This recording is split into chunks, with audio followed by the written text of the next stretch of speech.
Hello mga B, alam niyo ba dito sa may Kawayan ay meron ng pampublikong ospital? Yes mga B, hindi kayo nagkakamali ng rinig. Meron ng pampublikong ospital ang may Kawayan na tinatawag na Ospital ng May Kawayan na matatagpuan sa Bulak Road, Malhacan, May Kawayan, Bulacan. Mula nga dito sa aming barangay Bayugo ay sumakay lamang kami ng isang tricycle papunta dito at nagkakahalagang 60 pesos lang ang aming binayad. Bali ang balikan ng mga B ay 120 pesos lang mga B.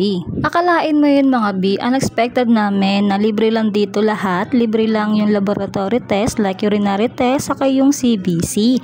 At syempre libre din mga B yung check-up. O diba mga B, san ka pa? Imbis na yung pang-check-up mo sa private clinic, private pedya ay ipangdadagdag mo na lang ng pambili ng gamot. At bonus na lang mga B yung may ma-encounter ka na sobrang bait na mga staff, doktor at mga medtech, nurses dito mga B. At syempre mga B, kapag gusto niyo magpa-check up dito sa Ospital ng May Kawayan ay magbaon kayo ng mahabang pasensya dahil hindi lamang konti ang mga taong nagpapa-check up dito, marami-rami rin mga B. At dito nga mga B, sa labas ay mayroong mga parking ng motor, parking ng kotse, tricycle at mayroon din mga nagtitinda rito ng pagkain mga B once na nagutom ang pasyente o yung mga nag-aantay sa pasyente. So mga B, hanggang dito na lang itong video at kung nagustuhan mo itong video mga B, huwag mong kalimutan mag-like, follow and share. Salamat!